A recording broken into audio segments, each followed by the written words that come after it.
10장, 일단 그 10장의 내용은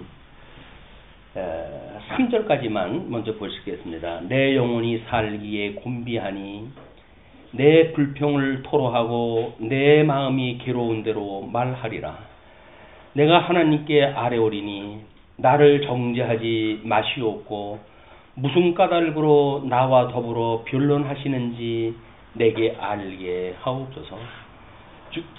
주께서 주의 손으로 지으신 것을 학대하시며 멸시하시고 악인의 꾀에 빛을 비추시기를 선히 여기시나이까.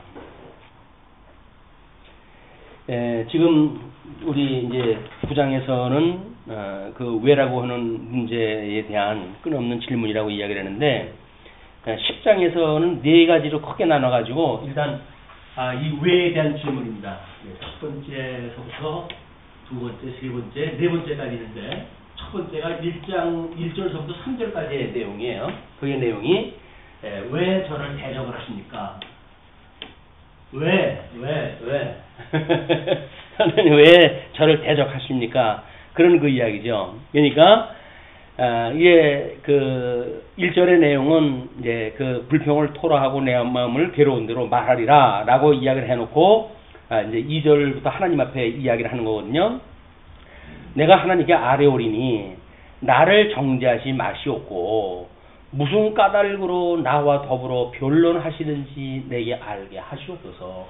나를 왜 지금 이 고난 속에다 넣으시고 하나님 앞에 수많은 질문을 하게 하시고 이렇게 해가십니까? 그런 그 이야기거든요. 사실은 마귀가 까닭 없이 하나님을 섬기겠습니까? 그렇게 유혹에 해줬으니까 걔가 하나님을 섬겼지. 하나님은 그게 안 가는 거 아니에요.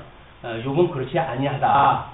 그의 신실함은 어떤 까닭이 있어가지고 그 까닭 때문에 그렇게 하는 것이 아니다. 이야기를 했는데 이제 욥의 왜라고 하는 질문과 사단이 하나님 앞에 정죄했던 까닭이 있기 때문에 지 조건 때문에 하나님을 경외한 겁니다. 라고 하는 인간 조건으로부터 시작되었단 말이에요. 이 조건으로부터 경외한 겁니다. 라고 이야기했더니 이제 하나님께서는 아니야. 욥은 그런 그 어떤 조건을 보고 나한테 경외했던 것이 아니다. 이래야 사단한테 맡겨놨단 말이야. 이거는 하나님께서 왜 사단을 통해서 나를 이 환난 중에 두셨습니까? 나를 대적관계에 두셨습니까? 라는 이야기를 지금 원천적으로 까닭 없이 경외하시겠습니까? 라고 했던 사단의 괴계를 그 욥은 지금 묻는 거죠. 이게 무슨 의미가 없으면 왜 하나님께서 나를 까닭 없이 나를 대적하다 하시는 겁니까? 그 질문이에요. 이제 그 질문에 우리는 이미 욥이 1장을 시작을 할 때 사단이 까닭 없이 하나님을 경외하시겠습니까? 라고 하는 질문을 우리가 가지고 있었고 하나님은 그것이 아니라고 이야기하는 거기 때문에 지금 너의 믿음이 욥아 너의 믿음이 까닭 이씨 나를 경외하는 것이 아니라고 하는 걸 내가 너를 자랑하는 거야. 그 이야기죠. 이건 결국 대적을 갖다 삼았다고 하지만 그 이야기는 하나님의 뜻을 모르기 때문에 대적 관계로 표현이 되지만 이건 하나님이 사랑을 확증시켜 주신 방법입니다. 그죠? 사단이 나한테 이렇게 고발을 갖다 했는데 그걸 아니라고 하는 걸 나는 자랑하고 싶어. 너는 나의 그 욥이라고 하는 신실한 나의 종이라고 하는 걸 나는 사단 앞에 자랑하고 싶어.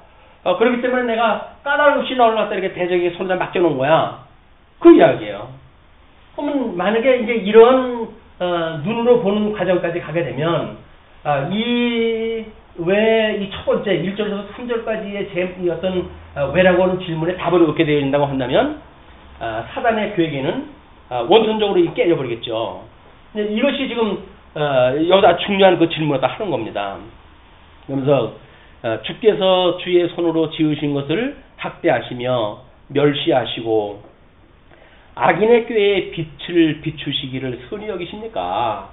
이 귀신들이 와가지고 이 사단의 종들이 와가지고 날 이렇게 망그러뜨리고 있는데 막 이런 걸로 해가지고 그게 좋다고 여기시는 겁니까? 그런 그 이야기죠.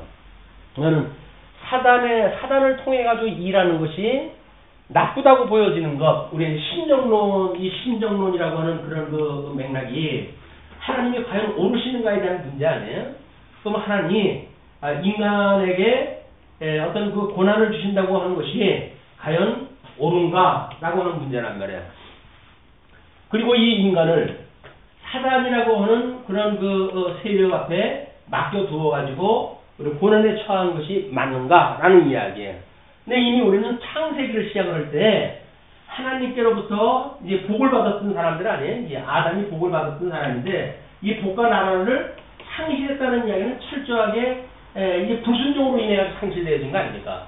불순종으로 인해 가지고 상실되어진 그런 그 복과 나라이기 때문에 이걸 사단에게 맡겨둔 바가 되어졌고 거기에 맡겨둔 인간은 끊임없이 땀을 흘려야 먹을 수가 있고 하는 이 고통 중에 우리 인간한테 집어 놓으셨단 말이에요. 원천적으로 이거에 대한 답이에요, 이게. 그죠? 이런 그 답이 우리한테 이제 있게 되어지게 되면, 우리 인간은 어쩔 수 없이 고난을 받을 수밖에 없어.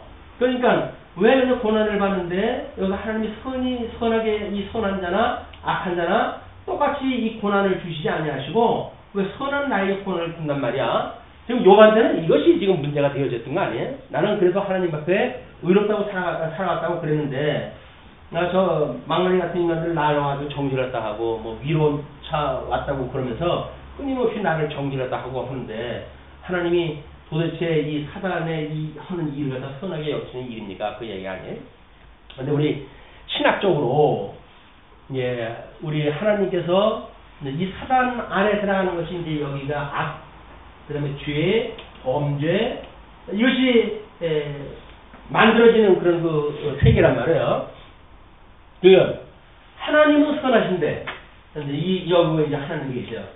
이 하나님은 선하신데, 선하신 하나님이 악을 조성하고, 죄를 만들고, 범죄케 하시는 일이 과연 가한가? 라고 하는 문제가 신정론에 대한 질문이겠어요.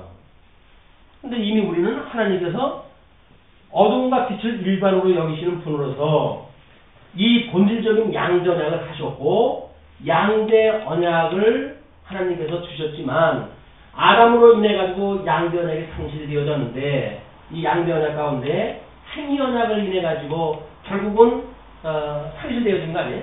선악을 알게 하는 과일나무를 따먹지 말라고 했는데 그걸 따먹는 행위 언약의 불순종으로 인해 가지고 지금 되어졌단 말이에요. 그래서 모든 인류는 이렇게 살다가 이렇게 가는 것이 이제는 그냥 인간의 복이에요. 이게 상실되어졌던 그런 그 마땅한 일이다. 그러나 하나님의 둘째 아담이신 예수 그리스도를 보내주셔서 몇 사람만 상실되어졌던 가운데 회복을 시켜주시는 일, 이것이 복에 참여되어지는 일 아니죠. 우리가 복에 참여되어지는 일이니까. 그래서 신정론이라고 하는 그런 그 질문에 이런 이제 답을 얻게 되어졌을 때 비로소 신정적인 하나님의 전능성을 우리가 욥기를 통해서 확인할 수가 있는가 그 이야기죠. 그렇기 때문에 이거는 욥의 질문에 국한되지는 않습니다. 욥기를 보고 있는 모든 택한 백성들이 가질 수 있는 질문에 답이 떨어져야 돼요. 그것이 하나님은 과연 옳으신가? 라고 신정론에 대한 그 정의가 하나님은 과연 옳으신가? 라고 하는 그런 답을 우리가 얻지 못한다고 한다면 우리 귀로만 들었던 하나님으로부터 눈으로 볼 수 있는 하나님을 배워가는 이 과정 중에 끊임없이 왜라고 하는 질문을 또 던지게 되어지죠. 아니 성하신 하나님께서 이럴 수가 있어요. 나를 택하는 하나님께서 이럴 수가 있어요. 내 대신 예수님을 죽게 하셨다고 하는 하나님께서 나를 이렇게 고통 중에 주실 수가 있어요. 내가 복이 회복되어졌다고 그러면서 이렇게 세상에 고난을 갖다 받고 살아갈 이유가 있어요. 라고 하는 끊임없는 우리의 질문이 있을 거란 말이에요. 그러니까 원천적으로 신정론적인 답이 없기 때문에 만들어진 현상들이니까 답을 알고 있어도 이 과정 중에 우리는 하나님 앞에 기도를 갖다 할 테인데 그러면 이걸 미리 이제 욥기를 통해서 충분히 우리가 이 어떤 배운 공부가 되어진다고 한다면 이층 공부를 통해 가지고 답을 알고 이제 이층 공부를 해가겠죠. 그러나 만약에 이 답이 없으면 여기서 이제 학습이 다 돼야 되니까 맨날 욥기 42장까지 그 얘기야, 그 얘기 같고 그 얘기야, 그 얘기 같고 뭐 변화가 있어야지. 의미 없는 반복 같고 마치 나의 일상 같잖아요. 하루 세 끼 먹고 또 그러고 잠자리에 들어서고 또 아침에 눈 뜨고 이렇게 가지고 일상이 똑같은데 나의 삶이 뭐가 의미가 있고 예수를 믿는 성도로서 무슨 이게 가치가 있는 겁니까? 우리는 스스로의 질문을 갖다 던질 수가 있을 거란 말이에요. 이것이 고통 중에 있는 우리 육체의 소욕 가운데 아직도 남겨두신 우리의 의미가 과연 무엇인가? 이것이 하나님의 은혜로 말미암아 죽었던 우리 살아났고, 그렇죠? 이스라엘 백성들이 애굽에서 종로로 사던 이스라엘 백성들을 하나님의 언약을 인해서 그들을 구원하다 하셨고, 가나안 땅에 여전히 7 족속들을 남겨두셔가지고 하나님이 여호와이신 걸 기억나게 하시기 위해서 이 가시 역할을 하게 하셨다. 라고는 이 복음에 대한 본질을 우리가 이제 붙들게 되어진단 말이죠. 그렇기 때문에 예수님을 믿어가지고 중생되어진 성도들이 어떤 끊임없이 당하는 이 고통은 육적인 고통이라고 하는 것이, 이것이 뭐 우리 어떤 그 심리학자들이 이야기하는 것처럼 어떤 육이라고 하는 이 가장 말초적인 문제, 이 뭐 껍데기 문제, 이것이 아니잖아요. 이 사람들이 추구하는 이 자아라고 하는 이 부분이 가장 핵심에 대한 내 몸에 있는 부분이란 말이에요. 그럼 이 내 몸에 있는 부분으로부터 어떻게 거슬러 올라가지고 본질의 문제에 대한 질문을 하고 답을 얻고 하는, 이게 정말 하나님 앞에 신학의 자세를 우리가 취할 수 있겠는가? 끊임없이 이것만 가지고 뭐 배고파요 뭐 이렇게 이야기하는 거는 이제 이렇게 하나님 배우는 우리로서는 너무 좀 그렇죠. 의미가 없다고 느껴지는 건 우리 하나님을 아는 지식이 여기에 머물러 있기 때문에 그러는 거예요. 먹는 거 부족한 거 없어, 하루 세끼 그대로 먹어, 잠자는 거 불편 없어, 뭐 그래가지고 뭐 따뜻한 집 있고 뭐 누울 침대 있고 뭐 안락 의자에서 뭐 생활하고 도저히 육으로 해가지고 불편한 게 없잖아요. 그러니까 우리는 고통의 생활을 고통인지를 모르는 이 불통의 생활에 우리 살고 있다. 하나님께서 우리한테는 이거는 고난 속에 넣어놓은 거 아니에요. 이건 가시의 역할을 갖다 하기 위해서 두어진 몸이란 말이에요. 근데 이 고통을 느끼지 못한다는 이야기는 뭐예요? 하나님의 이 어떠한 분인가를 배우는 신학적인 자세에 이미 있는 것이 아니라 끊임없이 그냥 세상 사람들이 추구하고 있는 가치를 따라서 살기 때문에 여기서 문제가 없으면 문제가 없다고 느껴지는 거예요. 그리고 이거를 통증이 없다고 하는 무통주사를 맞은 사람처럼 이게 이제 고통을 못 느끼는 거예요. 그러니까 우리는 이 육이라고 하는 이 고통이 느꼈을 적에는 어쩔 수 없잖아요. 고통이니까. 근데 그때는 감지가 되어지지만 이 고통이 없으면 실질적으로 여기에서 느끼는 이 고통은 없단 말이에요. 이게 이 고통까지 이르려고 한다면 적어도 뭐 어떤 철학자가 되어지거나 종교가가 되어지거나 라고 해야 이 자아에 대한 문제를 가지고 고민을 하고 고통을 하지, 뭐 보통 사람들이 세 끼 먹으면 살아나 보다 하지 이것까지 고통을 느끼는 사람이 누가 있겠어요. 근데 실질적으로 여기에 이 가장 깊은 곳, 내면속의 깊은 곳에서 고통을 느끼는 사람들이 그나마도 철학으로 피할 길을 만들고 종교로 피할 길을 만든다. 그래서 뭐 그저 뭐 이게 세상에 태어났으니까 자손 번식시키면 됐지 라고 해서 애나 수푹수푹 나는 걸로 해가지고 인생 어떤 의미를 갖다 준다고 한다면 생물학적 그 고통이죠. 그거는 애를 낳는 고통 이렇게 못 느끼잖아요. 그러니까 만약에 이제 신령한 영적으로 왔을 때 우리가 전도의 삶을 사는 그거를 상고로 비유를 갖다 하자. 사도 바울은 거기에서 우리가 과연 영적 고통이라고 하는 걸 끊임없이 우리가 보는가? 과연 우리가 교회에서 섬기는 성도의 삶을 산다고 그러는데 믿음이 어린 자를 섬기는 것에 영적으로 해서 고통을 느끼는가? 라고 하는 그런 건 문제. 이것이야말로 적어도 성경 신학에서 추구하고 있는 어떤 이 하나님이 우리를 땀 흘리는 수고 가운데 두셨다고 하는 그냥 보편적 어떤 수고, 고난, 고통이라고 하는 그런 맥락에서 제일 핵심적인 데를 우리 찝어내야 되지 않겠느냐.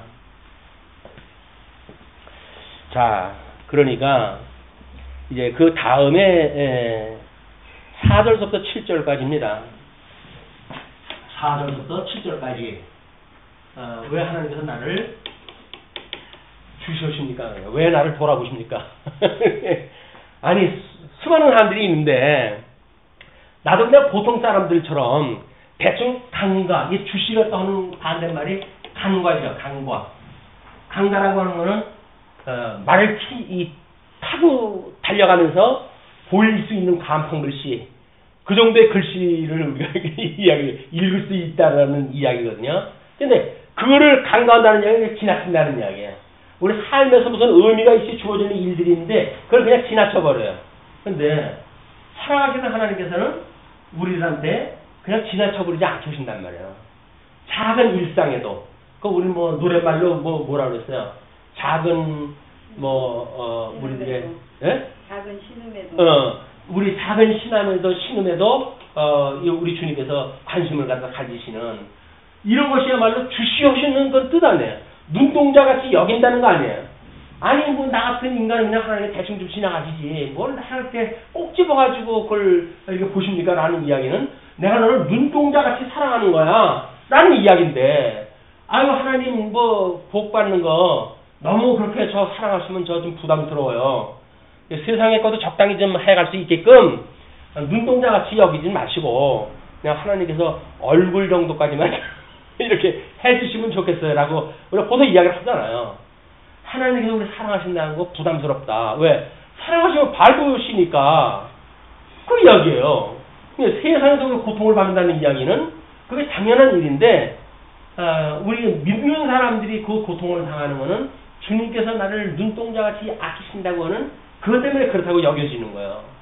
근데 하나님은 내가 너를 눈동자같이 여겨 내가 너를 그렇게 지극히 사랑해 라고 하는데 주님 그러기엔 저는 너무 부담스러워요. 조금 우리가 잘못해도 그래서 뭐 우리 공부할 때 제일 키 큰 애 뒤에 숨어가지고 적당히 다른 짓 해도 선생님이 봐도 못 본 척 하는 정도의 그런 자리에 있는 애처럼 생각을 해주세요. 너무 관심 갖지 말아주세요. 얼마나 우리 초등학생 같은 그런 우리 질문이겠어요, 우리가. 소망 가지고 그렇게 이야기를 하잖아요. 4절로부터 7절 봅니다. 주께도 육신의 눈이 있나이까? 주께서 사람처럼 보시나이까? 주의 날이 어찌 사람의 날과 같으며 주의 해가 어찌 인생의 해와 같기로 나의 허물을 찾으시며 나의 죄를 들추어내시니까. 하나님은 하루가 첫날 같고 첫날이 하루 같은 주님인데 인생 70이요 강건하여 80살은 우리 인생살이 있어서 하나님을 귀로 들었으나 하나님을 눈으로 배울 수 있는 우리들의 이 여정에 대하여 어찌 그렇게 관심을 가지시고 우리를 힘들게 하십니까? 그러면서 주께서는 내가 악하지 않은 줄을 아시나이다. 주의 손에서 나를 벗어나게 할 자도 없나이다. 알아요. 하나님 앞에 내가 어떻게 하나님을 사랑했고 하나님께서 나를 사랑해가지고 얼마나 큰 복을 주었고 알고 있단 말이야. 그럼에도 불구하고 왜 나를 이렇게 고통 중에 주십니까? 라고 하는 그 이야기는 하나님께서 저하고 대등하지 않잖아요. 9장에서 이야기했던 것처럼 뭐라 그래요? 하나님이 우려고 이렇게 같은 의가 아니지 않습니까? 하나님이 천마디를 또 한다고 한다면 우리는 한마디도 대답을 할 수 없는 인간인데 어떻게 나를 하나님과 동등한 그런 입장으로 보셔서 마치 하나님의 사람의 입장으로 나를 보는 것처럼 그렇게 보십니까? 네, 그런 그 이야기입니다.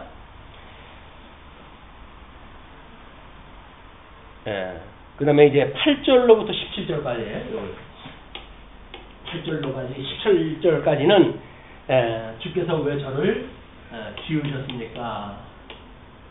이건 뭐 우리 3장에서 끊임없이 고백했던 내용이에요.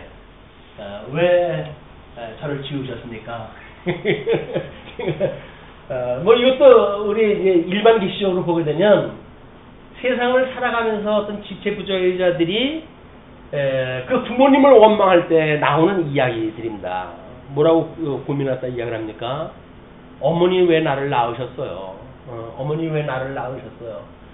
우리 소경 시각장애 가수 그 양반도 그랬잖아요. 불쌍한 어머니 왜 나를 낳으셨나요?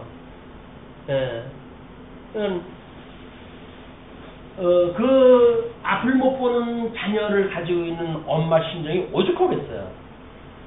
오히려 그 가수는 불쌍한 어머니 왜 나를 낳으셨습니까? 그 이야기는 나도 고통스럽지만 고통스러운 나를 보는 어머니가 너무 고통스럽지 않습니까? 근데 그런 그 의미로 해가지고 불쌍한 어머니 왜 나를 낳으셨나요? 라고 이야기를 하는데 이게 의미 없는 일상으로 여겨지는 우리 삶의 어떤 한쪽 면이죠.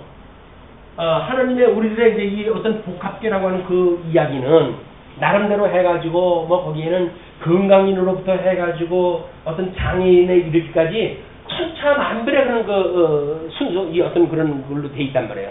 건강한 사람으로 약한 사람의 일은 구성원들의 구조가 되어져 있기 때문에 어떤 한쪽에다 포커스를 맞춰가지고 이야기한다는 건 이야기가 안 됩니다. 김용욱 씨가 그렇게 이야기를 했다고 그러는데 철학은 보편을 추구하고 있는 거지 절대를 추구하는 것이 아니다. 그러니까는 상대적인 어떤 그런 믿음 생활을 한다는 그 이야기는 철저하게 하나님에 대한 우리들의 그 이야기를 상대적으로 이해하는 보편주의에 우리가 빠져버리게 된단 말이야. 그러니까 지금 이 욥의 세 친구들의 그 이야기도 마치 하나님 절대자인 하나님을 이야기하는 것 같지만 그때 고대의 신론, 고대의 이 신론을 가지고 신론이 보편화되어져 있는 그런 그 신론이란 말이야. 이걸 가지고 지금 욥을 갖다 정리하다 하는 거거든요. 이 보편화되어져 있는 거는 절대적으로 절대화가 될 수가 없는 겁니다. 우리가 이 하나님의 의의를 절대적이라고 그랬고 인간의 의의를 상대적으로 이야기를 했단 말이에요. 인간의 의의도 더군다나 뭐 하나님의 어떤 그 절대적 불의의 악에 대한 영역 중에 이제 상대적으로 그걸 선악을 나눠놨던 개념이니까 그래서 이런 절대와 상대라고 하는 그런 개념을 가지고 있는 이런 우리들이 보는 눈하고 철학이 보편을 추구하고 있는 철학이 보는 세계는 달라요. 그런데 지금은 보편이 대세하네. 교회도 누가 많이 들어오느냐, 숫자가 크냐, 라고 하는 것이 마치 진리가 있는 것처럼 우리가 왜곡되어지고 있단 말이에요. 그냥 뭐 보편주의에 빠져버린 사람들의 올무예요. 뭐 오늘 그 신문에 그 뭐 데이터를 냈는데 청소년들의 70몇 %가 결혼 전에 동거 가능하다 이렇게 이야기를 했거든요. 이제는 대한민국이라고 해가지고 어떤 고전적으로 뭐 결혼을 정한 때가 되면 되고 일부 종사를 다 해야 되고 이런 개념이 다 무너져 가는 거예요. 이제. 왜? 그 아이들이 이제 한국의 다음 세대가 될 아이들이거든요. 그 아이들이 가지고 있는 세계관이라고는 철저하게 개 같은 인생이에요, 그냥 다. 그렇게 살아가겠다 그 이야기예요. 뭘 그렇게 왜 그러고 살아야 돼? 왜 꼭 결혼을 갖다 해가지고 내가 매여야 돼? 그 이야기거든요. 그런 그 이야기가 나 혼자 좋으면 됐지. 그것이 보편을 추구하고 있는 그런 철학의 세계인데 그 보편을 추구하고 있는 니체 이후의 철학이 결국 뭡니까? 하나님은 죽었어요. 하나님은 죽었으니까 이제는 나의 모든 길을 뭐 준비하고 예비하고 가게 하시고 했던 절대 주권자가 없는 거 아니에요. 그러면 결국 나의 길은 누가 만들어야 돼 이제? 내가 나가 나의 길을 갖다 끌고 가야 될 모든 책임이 나한테 있는 거예요. 어떻게 보게 되면 우리는 각자 왕이 없다라고 하는 그런 그 가운데에 자기 소견대로 살아갔던 사사시대처럼 우리는 보편주의라고 하는 이런 철학 세계에 빠져가지고 결국은 나의 이익만을 위한 세계를 우리가 살아갈 수밖에 없다. 교회라고 하는 것이 엄연한 그런 의미로 가지고 교회는 없어요 이제. 거기서 정말 사랑은 자기의 유익을 구하지 아니하고 그런 사랑이 있는 교회가 있겠느냐는 이야기예요.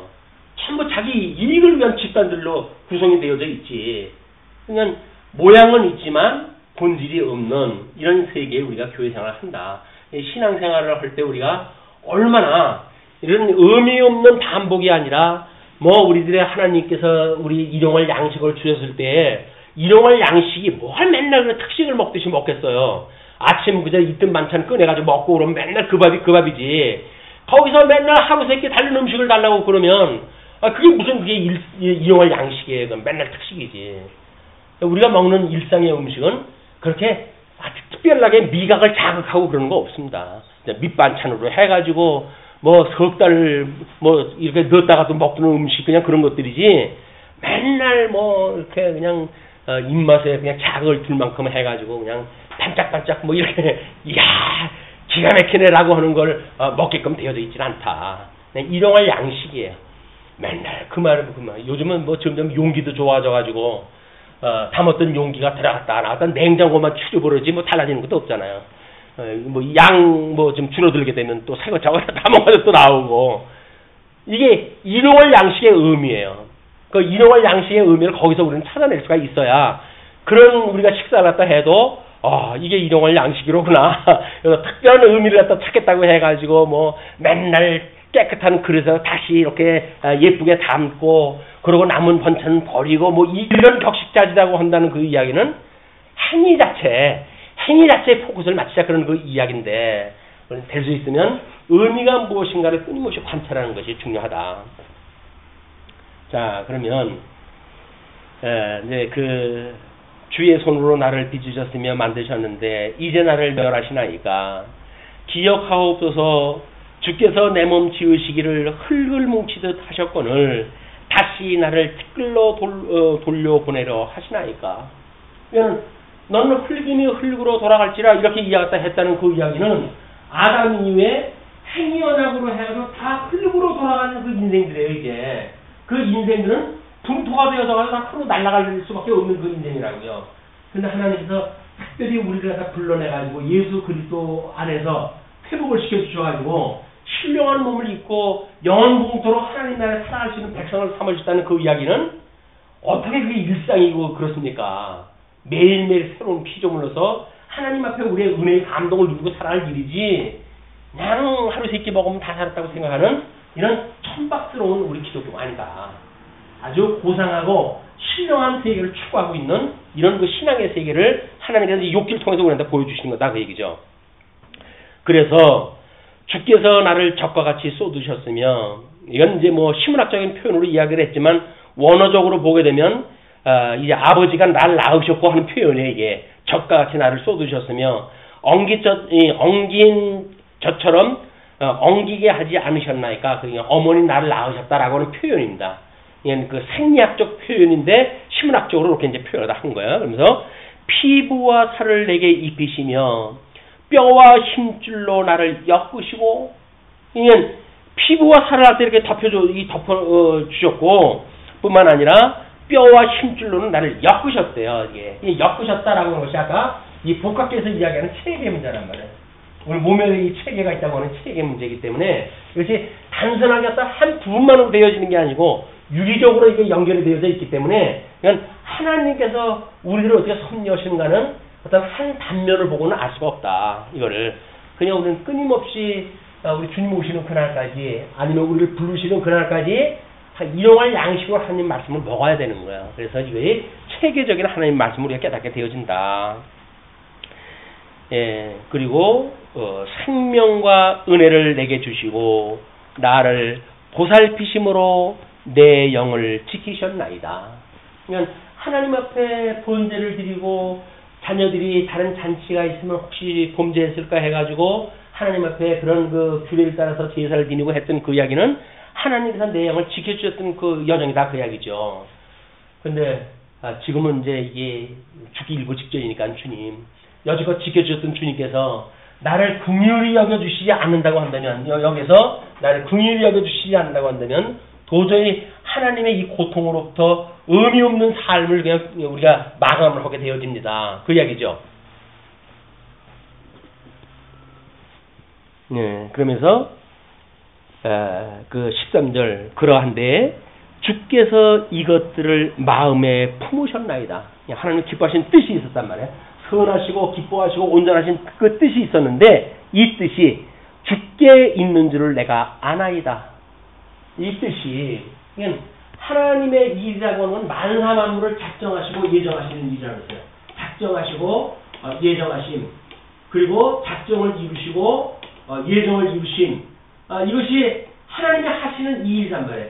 하나님의 사역 우리 신학적으로 하나님의 사역은 뭔가 만사 만물을 작정하시고 모든 이성적 존재를 예정하시고 그리고 작정을 이루시고 예정을 이루시는 게 하나님이 하시는 일이거든요.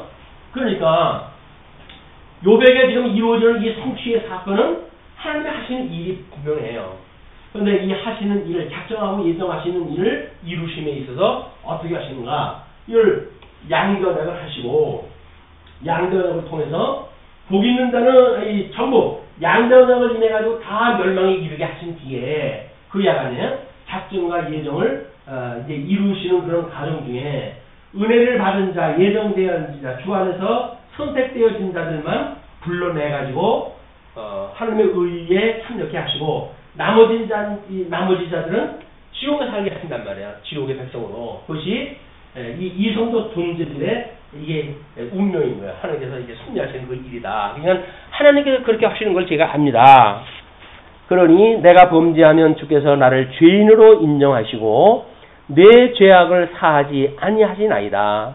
내가 만약에 죄 때문에 이렇다고 한다면 주님께서 나의 죄를 돌아보고 이거를 지금 용서하지 않는 일이 아닙니까? 그런 그 이야기죠. 내가 악하면 화가 있을 것이오며 내가 의로울지라도 머리를 들지 못하는 것은 내 속에 부끄러움이 가득하고 내 환난을 내 눈이 보기 때문입니다. 하나님께서 이렇게 해가시는 일이 이 고난 중에 있는 그 일이 결코 나의 의로 말미암지 않는다고 하는 이야기는 고백했던 거나 마찬가지예요. 나는 하나님 앞에 의롭지가 않습니다. 그 이야기를 하는 거죠. 그러니까 의롭지 않고 내 속에 부끄러움이 가득하고 내 환난을 내 눈에 보기 때문에 그렇습니다. 내가 만약에 에덴 동산에 있었던 아담처럼 하나님 앞에 복 있는 자라고 한다면 어찌 이런 일이 있겠습니까? 그러나 아담의 불순종으로 인해 가지고 우리를 상실한 가운데 두었고 우리를 수고치 않으면 살 수 없는 그런 죄악 가운데 두셨기 때문에 우리가 그렇게 살아갈 수밖에 없는 환난에 있고 그 환난이 내 눈에 보기 때문입니다. 내가 머리를 높이 들면 주께서 젊은 사자처럼 나를 사냥하시며 내게 주의 놀라움을 다시 나타내시나이다. 그건 사실은 우리가 하나님께서 우리에 대한 사랑을 어디서 확증하셨다고 그럽니까?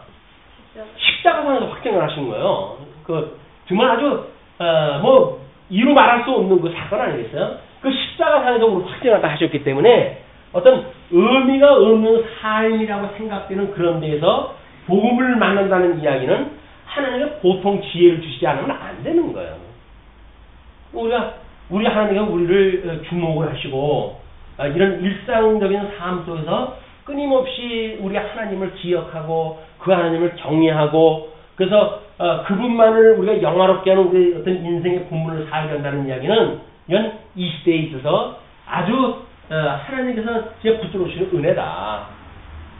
뭐 우리는 믿는 사람들이 믿지 않는 사람들이 똑같이 받는 그런 삶 속에서 그냥 살아간다고 한다면 그럼 먹는 거 부족한 것이 없는데 하나님께 주신 복이려고 살아가고 있다고 하면 하나님의 사랑 확증되어 있는 사랑을 볼 수가 없어요.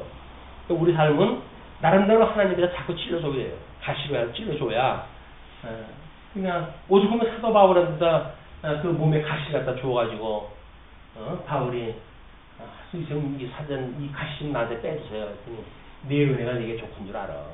내 은혜가 네게 좋은 줄 알라 그 이야기예요.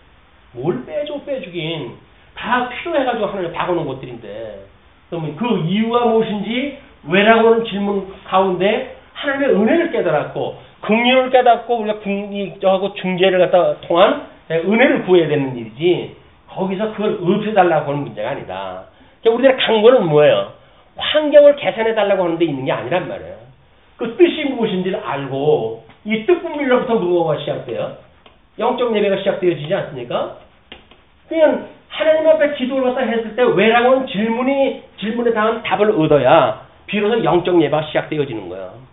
그런데 왜라고 하는 답도 없이 하나님의 선한 뜻을 분별하는 그런 것도 없이 그리고 영적 예배를 드린다는 게 뭐야? 그냥 하나님 앞에 불만 없이 살아가면 된다는 이야기인가요? 근데 불만 없는 사람 믿지 않는 사람도 불만 없이 살아가는 게 얼마나 많은데 소용없는 일이에요. 뜻을 모르고 하는 건 안 된다. 그러니까 우리가 베드로가 후서에서 이야기한 게 그거예요. 너희가 이제 그런 그 믿음에 덕을 더하고 이 덕이라고 하는 거는 지식에 의해된단 말이에요. 지식. 하나님의 선한 뜻이 무엇인가 그 지식에 의해되는데 지식에 의해라고 할 때는 율법주의자들처럼 자꾸 규정화되어져 있는 걸로 획일화되어져 있는 지식을 가지고 이건 하루 믿은 사람이나 백날 믿은 사람이나 똑같은 성경 구절을 가지고 그러라고 하니까 그게 그렇게 되겠니? 그냥 절제를 더해야 된다. 지식의 절제를 더해서 믿음의 분량만큼 생각을 하고 그거에 따른 절제를 갖다 하는 거죠.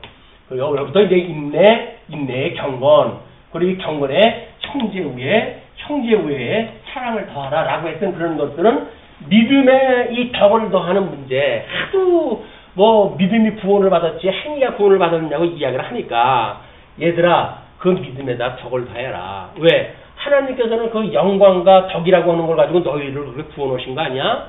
그러니까 예수님의 그런 복음의 의미는 여기에 있는 거야. 그 이야기예요. 끊임없이 행위라고 하는 걸 이문법으로 나눠가지고 뭐 믿음으로 구원을 받았는데 그러면 중간에 우리가 아까도 이야기를 했지만 믿음으로 구원을 받았는데 우리가 하나님께 버리실 수가 있습니까? 라고 이야기를 하는데 믿음으로 구원받았다고 하는 그 믿음이 주께로부터 받은 믿음이라고 하는 확신이 있는가? 아니면 여전히 내가 생각하고 있는 믿음의 개념을 가지고 나는 예수님을 믿어 라고 생각하고 있는가에 대한 문제는 최종적으로 하나님께 심판하실 거예요 이제. 우리는 지금 확신을 가지고 살아가죠. 근데 확신 가지고 살아가기 때문에 뭐 예수님을 영접을 했어요, 방언을 했어요, 뭘 했어요 라고 해가지고 굳은 믿음을 가지고 살아간다고 생각이 들잖아요. 근데 왜 그 사람들 도중하자를 다 해버릴까요? 그게 한 번 구원을 받았으면 버리질 말아야 되는데 그건 이미 이 인내에 이룰 수 없는 그냥 한계의 어떤 지식을 가지고 있는 사람에 지나지 않는 거야. 이 영원한 구원에 이른 것이 아니다. 그래서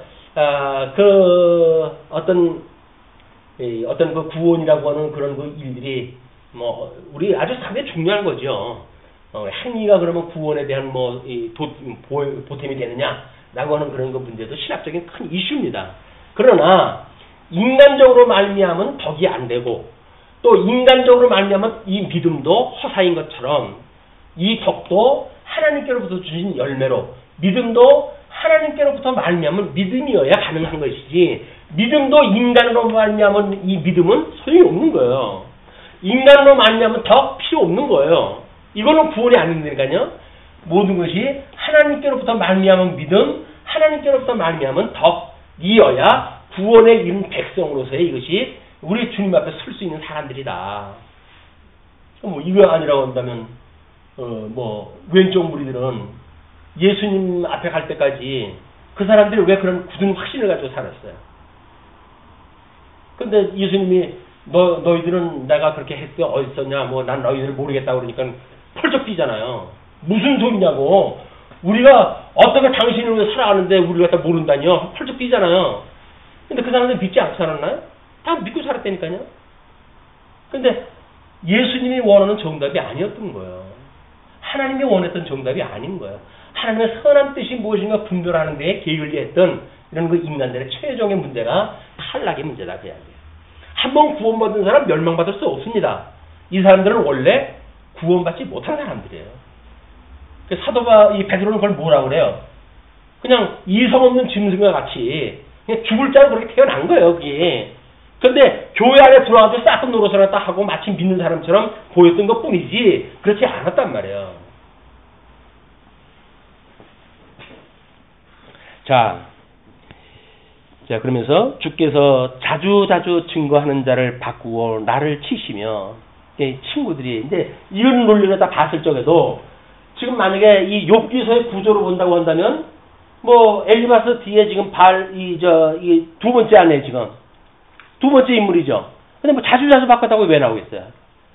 그것이 우리 먼저 이야기했던 것처럼 욥기의 그런 대화체가 이거 길게 일장 연설을 갖다 하고 또 그리고 그거 다 끝난 뒤에 또 욥이 그에 대한 답변을 갖다 또 일장 연설을 이렇게 연설하고 이건 일반 대화 형식이 아닙니다. 다만 시문학적으로 편집을 할 때 그렇게 편집을 했단 말이에요. 그 안에는 수없는 질문들이 오고 가고 했다. 그런 그 이야기를 지금 이렇게 하는 거 17절에 주께서 자주 증거하는 자를 바꾸어 나를 치시며 나를 향하여 진노를 더하시나니 군대가 번갈아서 치는 것 같은 아이다. 신학적으로 해가지고 이야기가 누구를 치는 것 같다 그래요? 뭐가 치는 것 같다 그래요? 군대가 나를 친다요, 군대가. 예수님이 오셨을 때 그 무덤가에 있던 자가 너는 누구냐라 할 때 누구라 그래요? 나는 군대입니다 그러잖아요. 사단의 무리들인 거예요. 이게 육적인 거 여기에 매여져 있는 그런 그 속화되어 있는 거는 그런 그 어떤 아주 하수 사단에 매여져 있는 그 일이다. 그러면서 주께서 나를 태에서 나오게 하셨으면 어찌 함이니까 그렇지 아니하셨더라면 내가 이제 우리 네 번째 답이에요. 네 번째 18절부터 우리 22절까지 이 주제가 뭡니까? 왜 저를 죽이지 않으십니까? 우리도 이거 답은 알고 있죠. 아주 죽어버리면 안 되잖아요. 이제 회복이 이뤄야 되니까. 회복을 해주시는 하나님을 깨달아야 양대 언약으로부터 행위 언약으로부터 은혜 언약에 대한 하나님의 모든 언약에 대한 걸 깨닫게 되어지잖아요. 근데 왜 죽이지 않느냐고 이게 발버둥 치게 되면 그럼 회복에 참여했다냐? 회복하시는 주님을 만나게 되어지는데 그걸 못 만나게 되어지는 거 아닙니까? 답이 잘못되어진 거 질문이. 주께서 나를 태에서 나오게 하셨으면 어찌함이니까 그렇지 아니하셨더라면 내가 기운이 끊어져 아무 눈에도 보이지 아니했을 것이라. 죽었으면 차라리 좋았을 걸. 있어도 없던 것 같이 되어서 태에서 바로 무덤으로 옮겨졌으리다. 얼마나 고통스럽다고 하는 걸 우리가 인정을 해야 됩니다. 뭐 믿음 있다는 사람이 그거 가지고 그러냐 이렇게 하면 안 되죠. 엄청난 고난이 고통에 있기 때문에 그 고통 가운데 지금 이야기하는 이야기예요. 그냥 지금 우리가 여기서도 이야기를 했지만 마음이 약해져 있을 때 육신의 고난에 의하여 마음이 약해져 있을 땐 우리가 알고 있는 이 신지식에 대한 그런 그 문제도 자꾸 흔들리는 거예요. 우리 주님께서 굳건하게 이걸 잡아주지 않으면 무너질 수밖에 없다고 하는 자기 인정이 돼야 된단 말이에요. 그래야 자기 부정을 해서 자기를 다 빼내고 오직 하나님의 은혜로만 우리가 붙들고 살게 되지. 여기서 그래도 나는 이거 안 나요 라고 하는 시건방정을 하다가 보게 되면 하나님께서 한번 빼버린다 그 이야기예요. 나는 도저히 아무것도 안 돼요. 나는 주님 앞에 이제 모든 게 다 죽고 나는 없어요. 이제 오직 예수 그리스도가 내 안에 있기 때문에 주님께서 나를 붙들고 가시는 거지 내가 주님을 믿는 것도 아닙니다. 주님 나는 이제 죽어서 없어요 라고 믿는 진정한 믿음의 세계, 자기 부정의 세계가 이른다고 하는 그것이 바로 이 회복에 이른다는 이야기입니다. 예. 내 날은 적지 아니하니까. 요즘은 또 이런 것들 원하잖아요. 왜? 교회 가면 사람들이 관심 가지면 부담스러워지니까 있어도 없던 것 같이 되어서 뭐 보이는지 안 보이는지 관심 안 가지고 그냥 그렇게 좀 편하게 해달라. 근데 편하게 해달라는 이야기는 한마디로 사랑받기 싫다는 거예요. 하나님이 우리를 주목한다는 이야기는 사랑한다는 이야기 아닙니까? 관심 모여가지고 뭐 하는데 부담스럽게 뭐 왜 그래요? 뭐 내가 어린 믿게 되면 믿까 잘났어. 이게 하나님 앞에 진정한 사랑의 의미가 모르니까 그렇게 하는 거죠. 있어도 없던 것 같이 되어서 태에서 바로 무덤으로 옮겨졌으리이다. 내 날은 적지 아니하니이다. 그런즉 그치시고 나를 버려두사 잠시나마 평안하게 하시되. 너무 고통스럽습니다. 주님. 내가 돌아오지 못할 땅 곧 어둡고 죽음에 그늘진 땅으로 가기 전에 그리하옵소서. 회복을 안 시켜주신다고 한다면